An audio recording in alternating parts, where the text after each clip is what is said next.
이제 벌써 9번째 시간.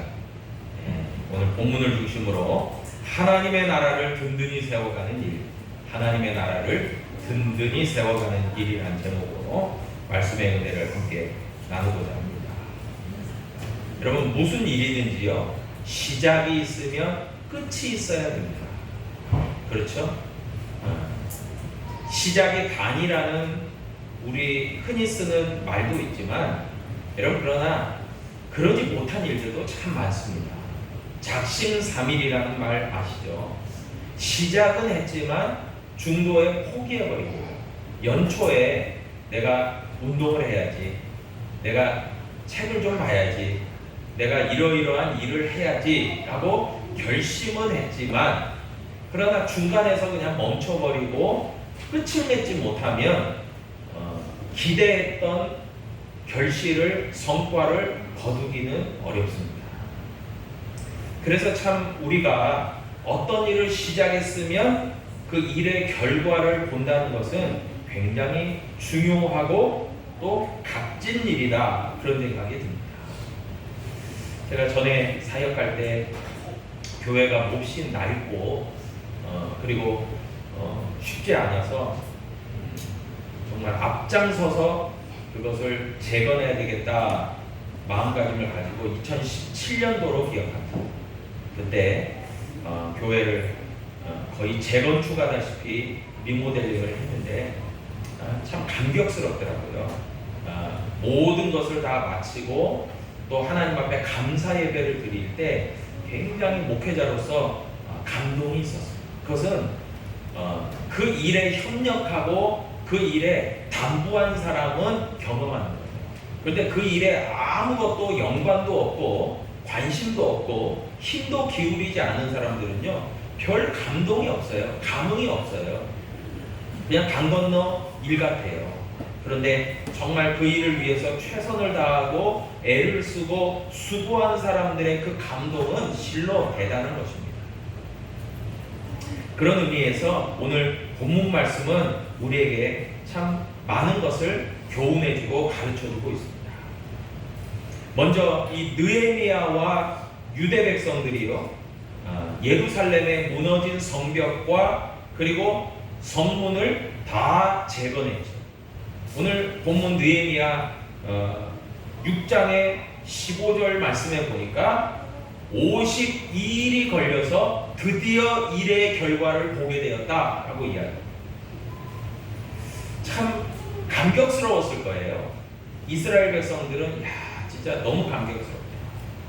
우리 남전도회를 참 칭찬하고 싶은데, 우리 남전도회가 그래도 앞장서서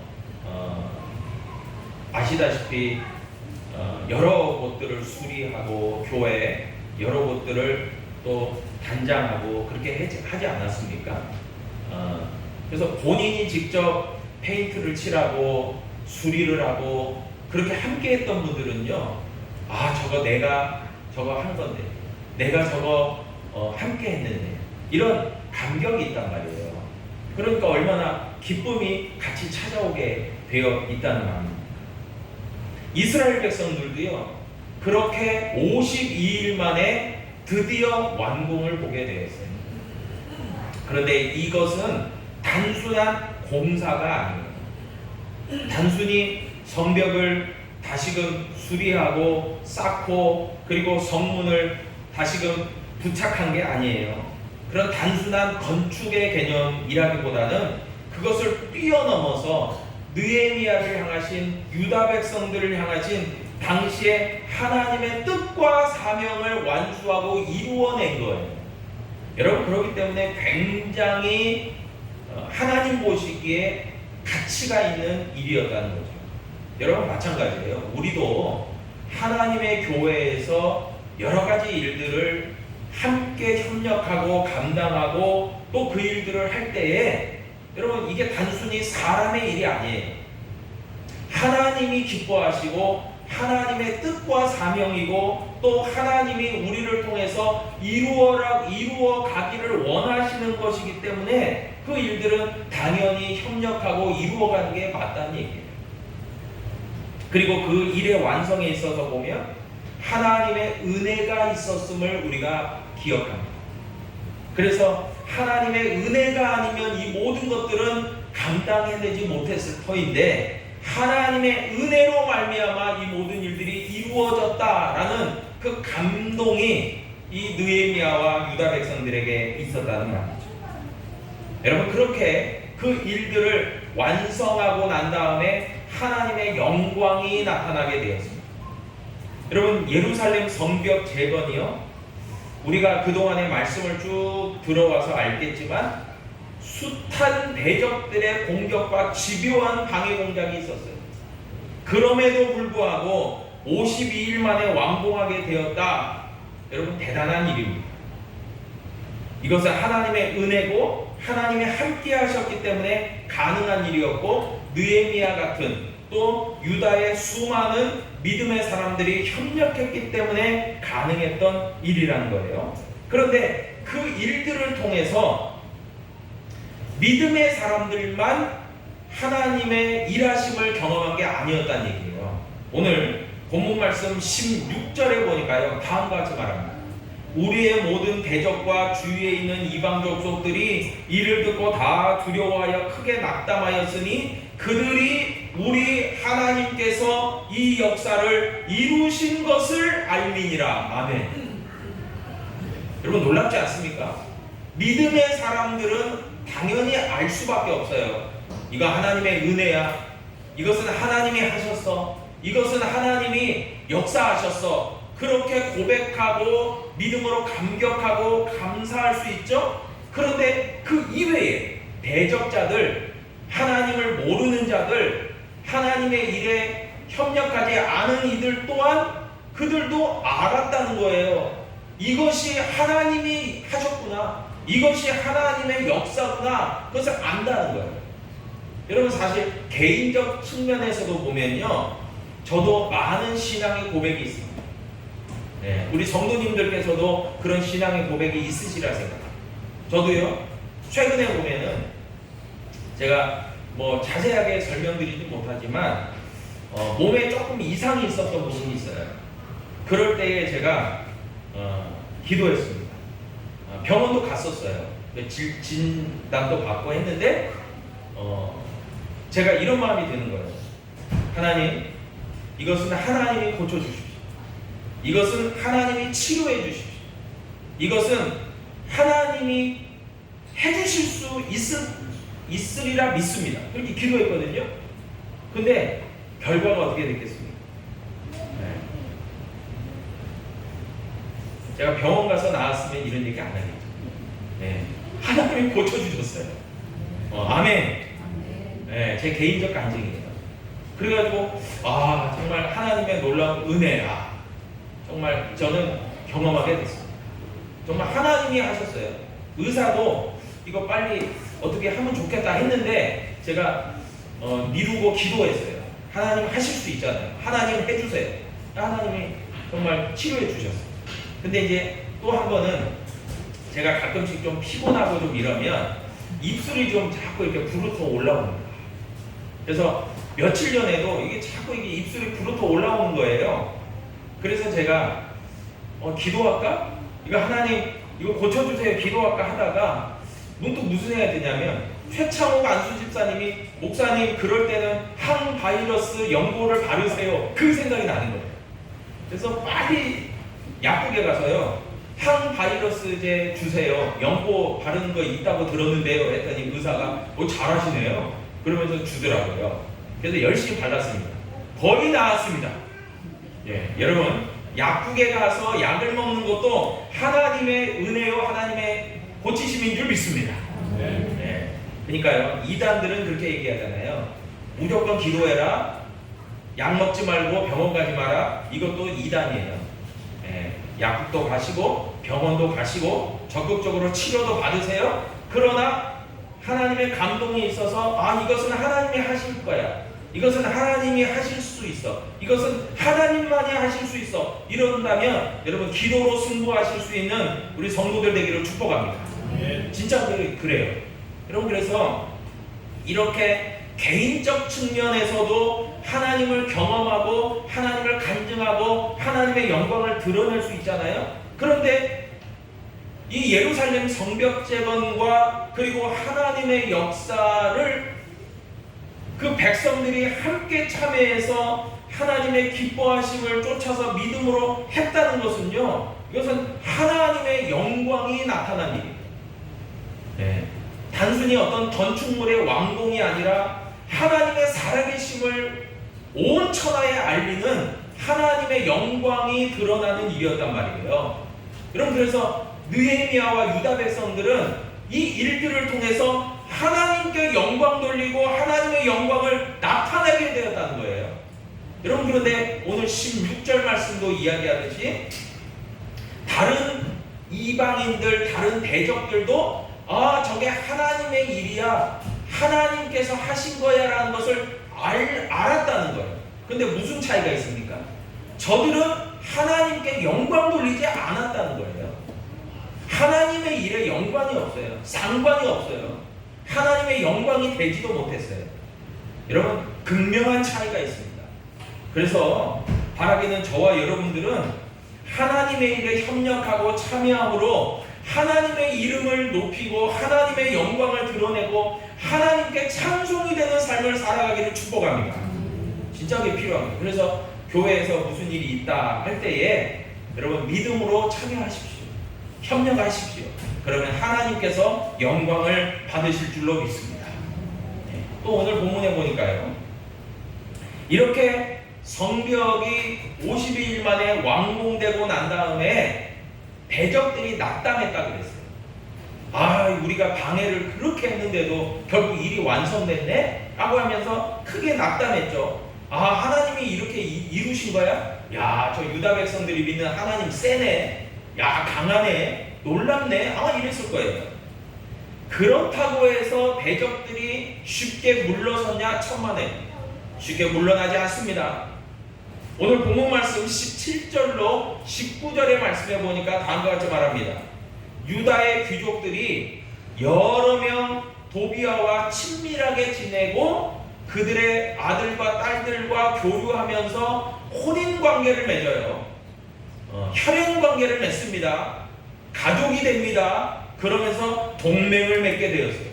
그러니까 유다의 귀족들 중에 여러 명이 도비아를 칭찬하는 거예요. 왜 그랬을까요? 여러분, 도비아는 느헤미야의 대적이지만 유다 백성들의 신앙적 적이지만 그러나 일부 유다 귀족들에게는 친하게 지내야 되는 대상입니다. 도비아랑 친하게 지내면 지낼수록 자기에게 돌아오는 이득이 있어요.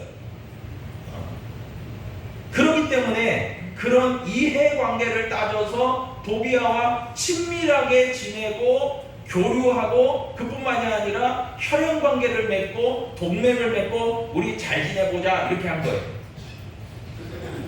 그러니까 도비아는 그 대적들은 낙담하는 가운데서도 어떤 기회를 얻게 됩니까? 어느 순간인가는 뒤집을 수 있겠다. 느헤미야가 없으면 또 느헤미야 같은 그런 지도자가 없을 때는 이 유다 백성들을 내 영향력 아래 둘 수 있겠다. 호시탐탐 기회를 노리는 거예요. 추후에 한번 기회를 엿보자 이러는 겁니다. 여러분, 그러면서 유다 내부적으로 결속을, 그 강력한 신앙적 결속을 끊어내려고 하는 그런 일들을 계속 배후에서 진행을 하는 겁니다. 여러분, 지난날 하나님의 축복 가운데서 다윗이 다스리는 이스라엘이 강성한 나라가 됩니다. 그리고 그의 아들 솔로몬에게 하나님께서 지혜를 주셔서 또 솔로몬 왕 때까지 아주 강성한 이스라엘이 됩니다. 그런데 문제가 발생하기 시작합니다. 솔로몬 노년에 이제 문제가 영적인 엄청난 문제들이 이스라엘에 생기게 돼요. 이유인즉 솔로몬이 처음에는 1000번제를 드리면서 하나님께 지혜를 구하면서 하나님의 뜻과 방법대로 이스라엘을 다스리려고 노력합니다. 그런데 그의 노년이 돼서는 점점 어떻게 변화되기 시작하냐면 이방 족속들과 혼인관계, 혈연관계를 맺고 보다 더 정치를 안정화시켜야 되겠다, 이런 전략을 핍니다. 그러면서 다수의 이방 나라의 공주들과 정략 결혼을 해요, 솔로몬이. 그러면서 그녀들이 갖고 온 우상들이 예루살렘에 넘쳐나게 됩니다. 그러면서 솔로몬은 그것을 다 허용해 줍니다. 그럴 때에 예루살렘은요, 한마디로 우상의 천지가 됩니다. 그런데 놀라운 것은요, 그것으로 그치는 게 아니에요. 그러니까 영적으로 타락하니까 나라가 둘로 쪼개져 버리더라고요. 솔로몬 사후에 북이스라엘과 남유다로 나라가 갈라져 버립니다. 하나님이 그렇게 갈라놓으셔 버렸어요. 여러분, 이런 걸 놓고 보면요, 느헤미야 6장에서 나오는 이 느헤미야의 어떤 고집스러운 그런 부분들이요, 굉장히 중요한 부분이에요. 뭐냐면 유다의 귀족들 여러 명은 도비아와 친하게 지내고 자기에게 이득이 되고 또 자기가 어느 정도의 기득권을 계속 유지하려고 했지만 느헤미야는 그런 거 상관 안 해요. 도비아와 친하게 지내려고도 안 합니다. 왜요? 도비아는 하나님의 도성 예루살렘, 하나님의 나라를 파괴시키려고 하는 목적을 다분히 갖고 있기 때문에 그걸 배쳐가는 거예요. 느헤미야는 그 속내를 다 알고 있기 때문에 그렇게 경계하는 겁니다. 극도로 경계하고 그에게 틈을 보이지 않으려고 매우 신경을 쓰는 그런 느헤미야의 모습을 우리는 보게 됩니다. 여러분, 여기에서요, 우리는 무엇을 깨닫게 됩니다? 여러분, 우리의 어떤 일상적인 삶이 있어요. 믿음의 어떤 영역이 있어요. 여러분, 이것은 따로 분리되어 있는 것 같지만 그러지 않아요. 월요일부터 토요일까지는 내 맘대로 살다가 주일날 한번 딱 와가지고 예배를 드리니까 나는 하나님의 백성이야, 그러지 않습니다. 1년 365일 일주일 내내 우리의 삶은 믿음의 삶과 우리의 일상의 삶이 혼합되어 있습니다. 같이 가는 겁니다. 그래서 일상의 삶도 그냥 살아가는 것이 아니라 성경에 보니까 하나님의 뜻과 말씀과 하나님의 기준대로 살아가라, 믿음으로 살아가라, 그렇게 요구하는 거예요. 그럴 때에 믿음의 영역이 강해지면 우리의 일상생활 가운데 틈이 잘 보이지 않습니다. 사단마귀 우리의 대적이 공격할 틈이 안 나요. 그런데요, 점점 믿음의 영역이 약화되고 그리고 우리의 일상생활 가운데에 정말 하나님과는 무관한 어떤 생각과 가치와 그런 주장들이 강력해질 때에는요, 여러분, 숭숭숭숭 틈이 생기게 된다는 거예요. 여러분, 그러면요, 그 가운데서 사단마귀는요, 교활합니다. 그래서 그 틈을 파고듭니다. 그리고 우리의 신앙을 공격하는 것 같지만 결국에는 우리의 일상생활까지 파괴해버리는 무서운 그런 전략을 피는 거예요. 여러분, 그렇기 때문에요, 우리가 안전하게 거하고 우리가 강건하기 위해서는 믿음의 영역을 든든히 세울 필요가 있다는 거예요. 그 방어막을 든든히 세울 필요가 있다는 거예요. 그렇기 때문에 늘 깨어 기도하고 틈을 주지 말고 항상 믿음의 방비를 잘 해야 되는 저와 여러분인 줄로 믿으시기를 바랍니다. 그래서 늘 데살로니가전서에 보니까 항상 기뻐하라, 쉬지 말고 기도하라, 범사에 감사하라 그랬죠. 항상 기도할 필요가 있는 거죠.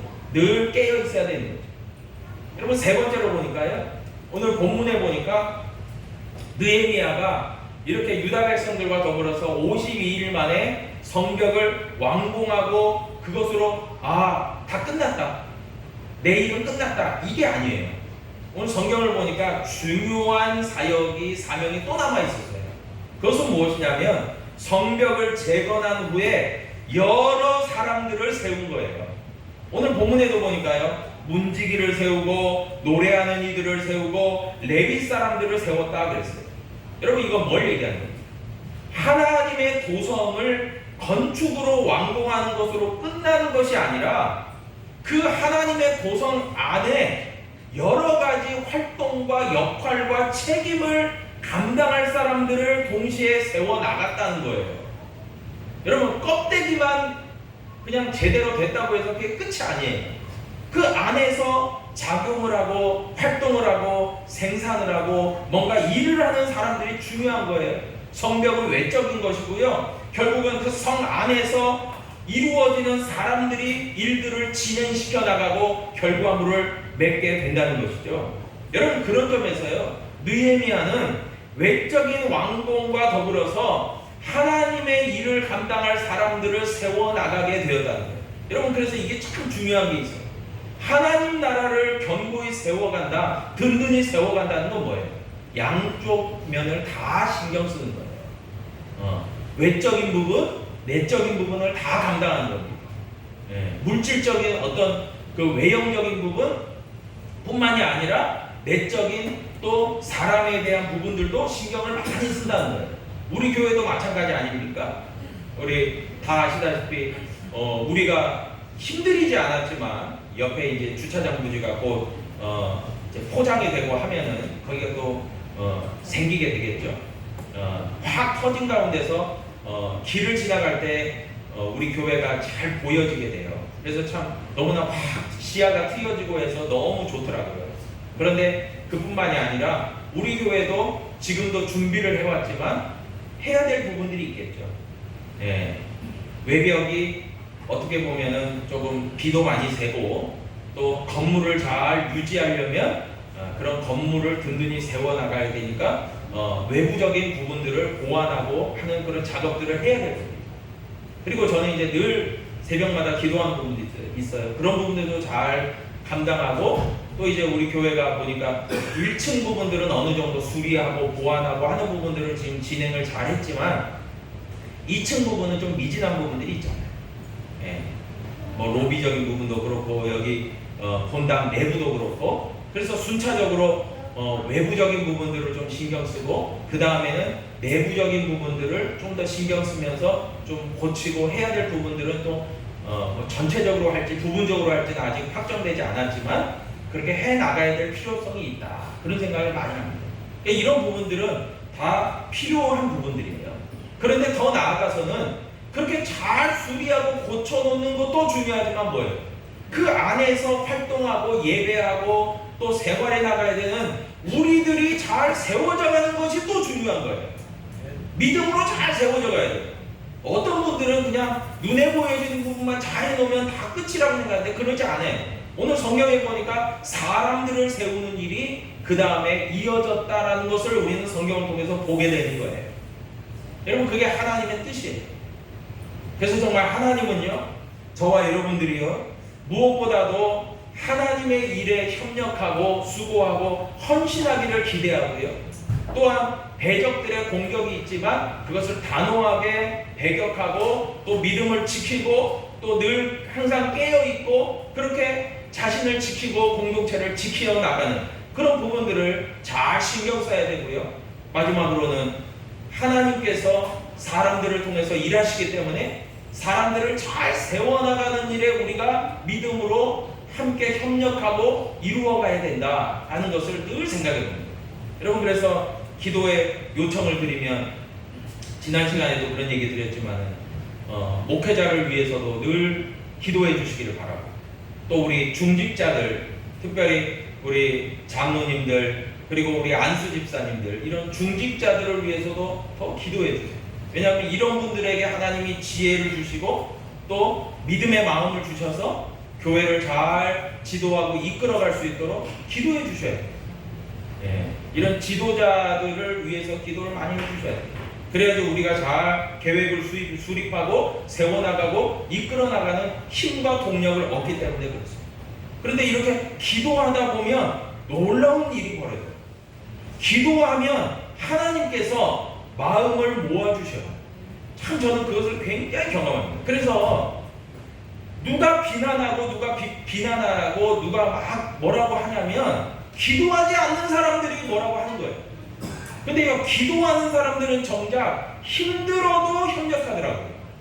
왜요? 하나님이 역사하셔서 마음을 하나로 모아주시기 때문에 협력할 수 있는 거예요. 돈이 있다고 하는 것도 아니고 환경이 좋아서도 되는 것도 아니에요. 제가 교회 일을 해보니까 그래요. 그래서 여러분 먼저는 정말 목회자와 더불어서 한마음이 되어질 수 있도록 기도에 힘써 주시기를 부탁드립니다. 네, 기도하면 하나님이 마음을 모아주셔요. 정말 중요하다. 그러면서 교회 일도 감당하게 되고 나도 하나님이 기뻐하심을 따라 세워져 가게 되는 놀라운 역사가 일어나게 되는 것이죠. 여러분 느헤미야를 보니까 그게 나오고 있어요. 바라기는 우리 광주 은행교회가요, 느헤미야와 유다 백성들과 같이 예루살렘을 재건하고 사람들을 세워나가는 놀라운 신앙의 공동체, 믿음의 공동체로 거듭나고 세워져 가기를 주님의 이름으로 축복합니다. 기도하겠습니다. 아버지 하나님,